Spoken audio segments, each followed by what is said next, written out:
जय हिंद प्यारे विद्यार्थियों, यूट्यूब के प्लेटफॉर्म नॉलेज विदाउट फियर पर आपका हार्दिक स्वागत है। दोस्तों, आज हम पढ़ेंगे विषमबाहु त्रिभुज के बारे में और हम लेके चल रहे हैं आपके त्रिभुज की सीरीज। और इससे पहले मैंने कराया था समबाहु त्रिभुज का एरिया करा दिया है। आज हम कराएंगे विषमबाहु त्रिभुज। तो देखिए, विषमबाहु का मतलब हो गया उसके नाम से भी हमें पता चल रहा है कि उसकी जो भुजाएं होती हैं वो कैसी होती हैं, डिफरेंट होती हैं। ठीक है ना। जैसे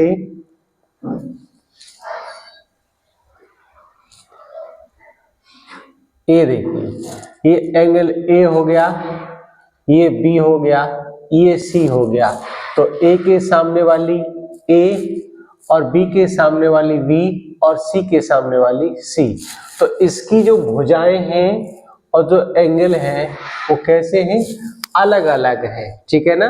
तो ऐसे त्रिभुज को, अर्थात जिसकी भुजाएं बराबर नहीं होती हैं, उनकी माप अलग अलग होती है, क्या कहलाते हैं, विषमबाहु त्रिभुज कहलाते हैं।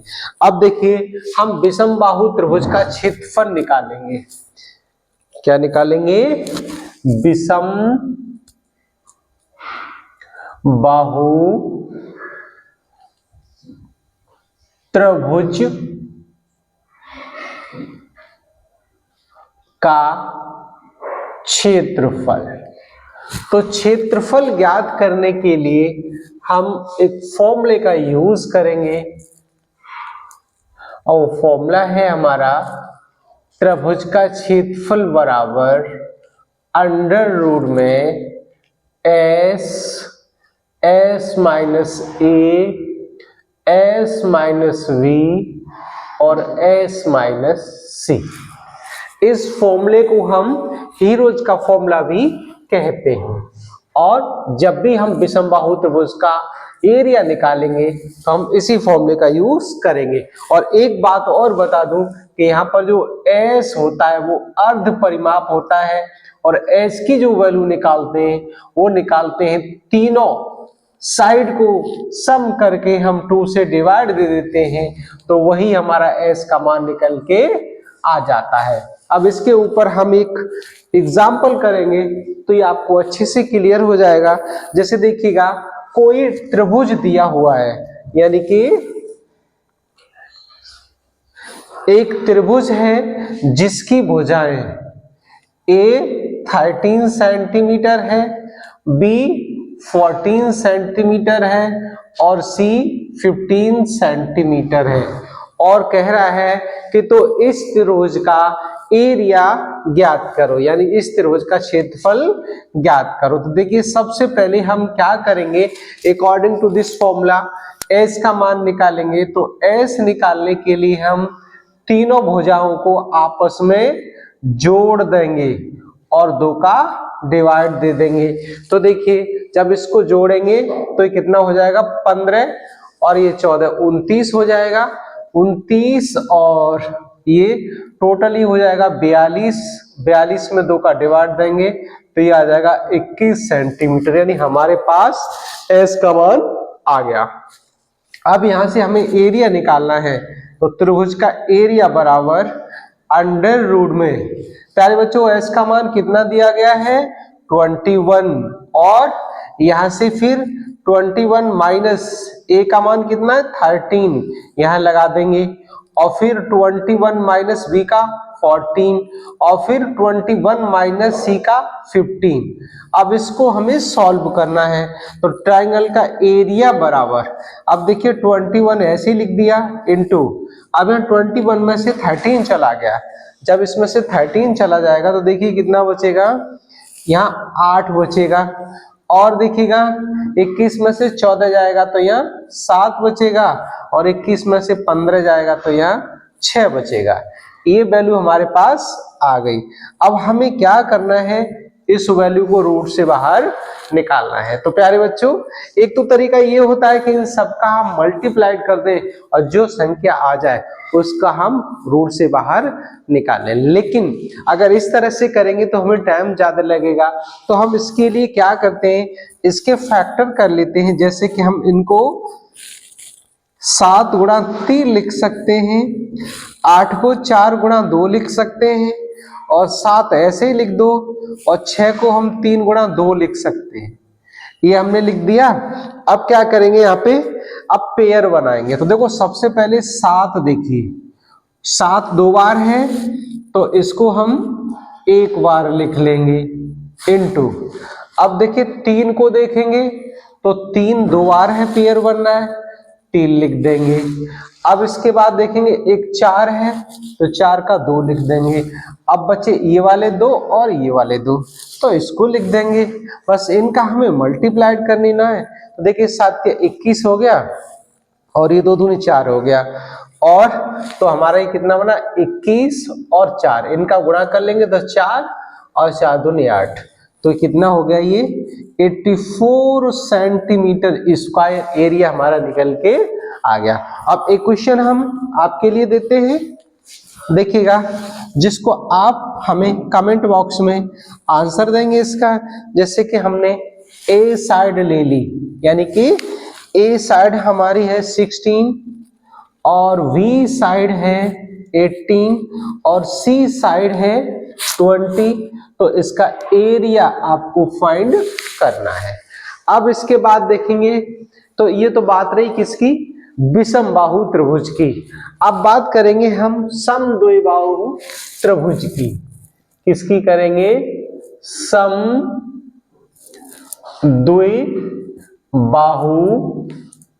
त्रिभुज। समद्विबाहु त्रिभुज। तो प्यारे बच्चों, जैसा कि इसका नाम है उसी तरह से हम इसको देखेंगे। क्या करें, समद्विबाहु, तो नाम से क्या मालूम पड़ रहा है, सम मीन्स समान, द्वि मीन्स 2 भुजा, अर्थात जिसकी 2 भुजा समान है उसको कहते हैं समद्विबाहु। और विषमबाहु, जिसकी भुजा विषम है, डिफरेंट डिफरेंट है, और समबाहु अर्थात जिसकी सभी भुजा समान है। तो देखिए समबाहु त्रिभुज के लिए हम क्या करेंगे, समबाहु त्रिभुज देखिएगा, ये बन गया समबाहु त्रिभुज। अब इसमें क्या है, ये दोनों साइड है, ये साइड और ये साइड, ए और ए, और ये वाला एंगल, ये वाला एंगल, ये वाला एंगल, ये एंगल डिफरेंट है, ये ए है, ये ए है, और ये भुजा बी है। कहने का मतलब ये हुआ कि जिसके एक एंगल डिफरेंट है और 2 एंगल समान है, एक भुजा डिफरेंट है और 2 भुजा समान है, तो ऐसे ट्रायंगल को हम क्या कहते हैं, समद्विबाहु त्रिभुज। अब इसके लिए समद्विबाहु त्रिभुज के लिए जब हम इसका एरिया निकालेंगे तो देखिए क्षेत्रफल बराबर क्या हो जाएगा, अंडर रूट में एस माइनस ए और एस माइनस बी। प्यारे बच्चों, जब 2 साइड एक जैसी हैं तो एस माइनस ए लिख देंगे, और फिर इसको हम इस तरह से भी लिख सकते हैं, एस माइनस ए का होल स्क्वायर और एस माइनस बी। और एस की वैल्यू यहां से क्या होती है वो आप जानते ही हैं, जब हम एस निकालेंगे तो a प्लस, यानी a plus v divide by 2, अर्थात 2a प्लस v बाई 2।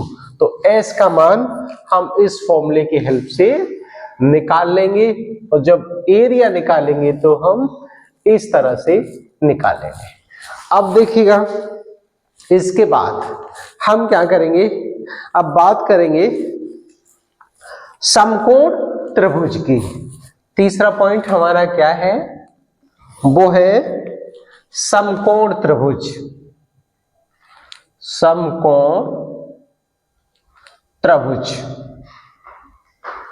और इसमें क्या होता है, अब देखिए नाम से ही मालूम पड़ रहा है समकोण त्रिभुज। तो देखिए ये हमारा समकोण त्रिभुज है।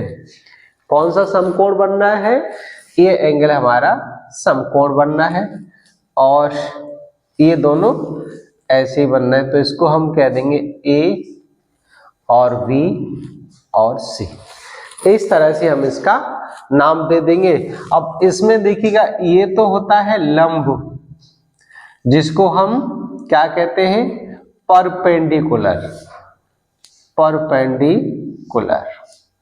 और देखिए ये होता है कर्ण, जिसको हम क्या कहते हैं, हाइपोटेनियस, हाइपोटेनियस। और ये होता है आधार, जिसको हम कहते हैं ओवेस। ठीक है, तो और ये जो होता है एंगल वो हमारा कितना होता है, 90 डिग्री का, तो इसको कहते हैं हम समकोण त्रिभुज। अब यहां से क्या करेंगे, समकोण त्रिभुज में एक फॉर्मूला होता है जिसको हम अब तक पढ़ते आए हैं, जिसको कहते हैं हम पाइथागोरस प्रमेय। वो क्या होता है, कर्ण का वर्ग बराबर आधार का वर्ग प्लस लंब का वर्ग, या हम इसको यूं कह सकते हैं, हाइपोटेनियस का स्क्वायर इक्वल टू बेस का स्क्वायर प्लस परपेंडिकुलर का स्क्वायर। अब देखिए इसके बाद जब हम इसका एरिया निकालते हैं तो एरिया यानी कि क्षेत्रफल इसका निकालेंगे, तो क्षेत्र समकोण त्रिभुज का क्षेत्रफल क्या हो जाएगा, या लिख देंगे हम समकोण त्रिभुज का क्षेत्रफल। प्यारे बच्चों एक छोटा सा फॉर्मूला है 1/2 और लंब गुणा आधार। यहां लंब को हम इसकी हाइट भी कहते हैं, ठीक है ना, या हम P इंटू एच भी लिख सकते हैं इसको। P मतलब परपेंडिकुलर, H मीन्स इसकी हाइट। तो जब भी समकोण त्रिभुज का हम क्षेत्रफल निकालेंगे तो इस फॉर्मूले का यूज करेंगे। अब देखिए ये तो हो गए हमारे फॉर्मूले विषमबाहु त्रिभुज के, समद्विबाहु त्रिभुज के और समकोण त्रिभुज के। और इससे पहले मैंने समबाहु त्रिभुज, वर्ग और आयत तीनों करा दिए हैं। अगर आपने वो वीडियो नहीं देखे हैं तो उनको जाकर के जरूर देखिएगा। और अब इसके क्वेश्चंस को करेंगे। तो देखिए पहला क्वेश्चन जो आपका एसएससी में पूछा गया है, क्या कह रहा है कि एक त्रिभुज के दो कोण 70 डिग्री व 60 डिग्री है, तो तीसरा कोण क्या होगा। तो अब देखिए इसके लिए हम जानते हैं कि कोण A प्लस कोण B प्लस कोण C बराबर 180 डिग्री। कहने का मतलब ये है कि त्रिभुज के तीनों कोणों का जो योग होता है वो कितना होता है, 180 अंश होता है। लेकिन यहां पर कोण A का मान कितना दे रखा है इसने, 70 डिग्री, और कोण B का मान कितना दे रखा है, 60, और कोण C ज्ञात करवा रहा है और लास्ट में 180 डिग्री दिया हुआ है। अब क्या करेंगे, हम यहां से कोण C का मान निकालेंगे तो 180 डिग्री माइनस इनको जोड़ लेंगे तो कितना हो जाएगा, ये 60 और 70 130 हो जाएगा। तो कोण C का जो मान निकल के आया वो कितना निकल के आया, 50 डिग्री। तो तीसरा कोण हमारा कितना आ गया, 50 डिग्री। अब प्यारे बच्चों दूसरा क्वेश्चन करेंगे। ये टेट 2012 में पूछा गया है और क्या कह रहा है कि एक समकोण त्रिभुज का एक कोण 60 अंश है तो दूसरा कोण क्या होगा। अब देखिए सिर्फ एक वैल्यू दी हुई है, इसमें क्या दी हुई है, 60 अंश, और दूसरी पूछ रहा है। तो अब इसमें देखिएगा आपके क्वेश्चन में एक ट्विस्ट है कि समकोण त्रिभुज दे रखा है, तो हम जानते हैं कि समकोण त्रिभुज का जो वैल्यू होता है वो कितना होता है, 90 डिग्री। दूसरा कितना दिया हुआ है, 60 डिग्री, और तीसरा पूछ रहा है। तो देखिएगा इसके लिए फॉर्मूला यही यूज करेंगे कि कोण A 90 डिग्री, कोण B 60 डिग्री, कोण C पता नहीं, और 180 डिग्री होता है टोटल। अब यहां से हमें जब C का मान फाइंड करना है तो 90 60 कितने हो जाएंगे, 150 150 हो जाएंगे। तो हमें कोण C में से यानी 180 में से 150 घटाने तो कितना आ गया, 30 डिग्री। तो तीसरा कोण हमारा क्या हो जाएगा, 30 डिग्री। अब देखिएगा नेक्स्ट क्वेश्चन, ये आरआरबी 2008 में पूछा गया है। क्या कह रहा है क्वेश्चन में कि यदि किसी समकोण त्रिभुज की दो भुजाएं 4 व 3 है तो इसका क्षेत्रफल क्या होगा। प्यारे बच्चों, समकोण त्रिभुज कह रहा है तो हम यहाँ पर समकोण त्रिभुज को बना लेंगे। अब देखिए समकोण त्रिभुज ये बन गया हमारा 90 डिग्री का, और यहां से ये भुजा हो गई A, ये B, ये C। क्या कह रहा है कि समकोण त्रिभुज की दो भुजाएं 4 व 3 है तो इसका क्षेत्रफल क्या होगा। अब देखिए एक भुजा इसने 4 दे रखी है और एक भुजा इसकी 3 है। हमें क्या करना है, तीसरी भुजा और निकाल लेनी है। तो हमारे पास फॉर्मूला होता है कर्ण का वर्ग बराबर आधार का वर्ग प्लस लंब का वर्ग। तो यहां से 4 का वर्ग 16 हो जाएगा और 3 का 9 हो जाएगा। तो कहने का मतलब ये हुआ कि जो हाइपोटेनियस निकला हमारा वो कितना निकला, 25 का रूट 5। तो तीनों साइड हमारे पास आ गई। अब वो क्या कह रहा है कि इसका क्षेत्रफल क्या होगा। तो देखिए क्षेत्रफल के लिए जब समकोण त्रिभुज का क्षेत्रफल निकालेंगे, एरिया निकालेंगे, तो क्या होता है 1/2 लंब गुणा आधार। तो लंब कितना है 3 और आधार कितना है 4, बस निकल आया। तो 2 से 2 दूनी 4 और 3 टू जा ये हो जाएंगे 6।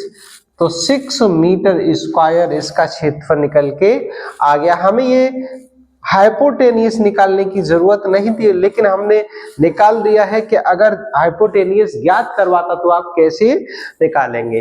अब इसके बाद करेंगे दोस्तों नेक्स्ट क्वेश्चन, ये टेट 2014 में पूछा गया है और इसमें देखिए एक फिगर दिया हुआ है और इसकी हेल्प से हमें एंगल को फाइंड करना है। तो ये कह रहा है कि कोण A का मान क्या होगा। अच्छी से देखना कोण A का मान क्या होगा। सबसे पहले हम जानते हैं कि यहां से लेकर के यहां पूरा ये पूरा जो मान होता है वो कितना होता है 180 डिग्री। तो एंगल्स को हम ऐड कर लेंगे, A plus 15 plus 45 plus A plus 30 equal to इनका जो सम कितना होता है 180 के बराबर। तो अब देखिएगा यहां से इनको ऐड करिए, A और A कितना हो गया 2A हो गया और 15 और 45 60 और 30 90। तो 180 माइनस का 90, तो 2A इक्वल टू हो जाएगा 90 और A का मान निकालेंगे तो कितना हो जाएगा 45, यानी 2 से ये कट जाएगा। कितने टाइम्स 45 टाइम्स। तो प्यारे बच्चों अब हम करेंगे नेक्स्ट क्वेश्चन, ये टेट 2015 में पूछा गया है। क्या कह रहा है कि निम्न चित्र की सहायता से x व y के मान ज्ञात करो। ये x का मान हो गया और ये y का मान ज्ञात हो गया। तो देखिए कैसे ज्ञात करेंगे। सबसे पहले हमें क्या करना है, यहां से देखिएगा यहां से यहां तक ये हमारी एक लाइन बन रही है और इसका जो पूरा एंगल होगा वो कितना होगा 130 प्लस y इक्वल टू 180। तो y का मान यहां से 180 माइनस का 130, तो y का जो मान निकल के आया वो कितना निकल के आ गया 50 डिग्री निकल के आ गया। अब बात करेंगे हम किसकी, x की। तो अब यहां से और यहां तक आप देखेंगे, यहां से यहां तक देखेंगे तो ये कितना हो जाएगा x प्लस 50 इक्वल टू 180। तो x का मान निकालेंगे तो 180 माइनस 50, तो x बराबर कितना आ जाएगा 130। देखिए या तो आप इस तरह से निकाल लीजिएगा। अब नेक्स्ट क्वेश्चन करेंगे हम, ये सीटेट 2016 में पूछा गया है और देखिएगा कह रहा है कि चित्र में ABD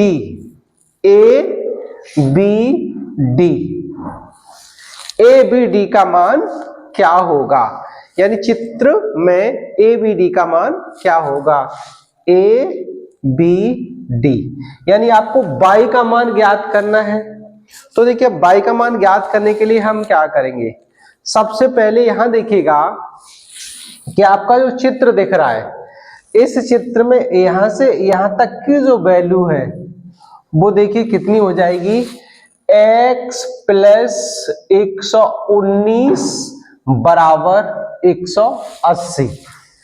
अब यहां से क्या करना है, हमें x का मान निकालना है, तो 180 माइनस 119 हमें क्या करना है, 180 में से 119 घटा देना है, तो यहाँ कितना रह गया, 61 डिग्री रह गया। तो ये कितना आ गया, x का मान आ गया आपका 61। अब x का मान 61 आ गया और a का मान 62 है, y का निकालना है, तो हमें क्या करना है, यहां से अगेन क्या करना है, देखिएगा अब हमें ये करना है कि यहाँ पे 62 प्लस x प्लस y बराबर 180, क्योंकि त्रिभुज के तीनों कोणों का योग 180 अंश होता है। अब ये 62 प्लस ये 61 प्लस y बराबर 180 अंश, हमें क्या करना है, दोनों को ऐड करके उस तरह से घटा देना है। तो कितना हो गया, ये y का वैल्यू ज्ञात करोगे तो 180 माइनस यहां से हो जाएगा 123, और 123 को हम 180 में से घटा देंगे तो वही हमारा आंसर हो जाएगा। तो कितना निकल आया इसका आंसर, 57 डिग्री। कितना आ गया, 57 डिग्री। तो एंगल किसका मान निकाल रहे थे हम, AVD बराबर 57 डिग्री, और यही हो गया हमारा आंसर। तो दोस्तों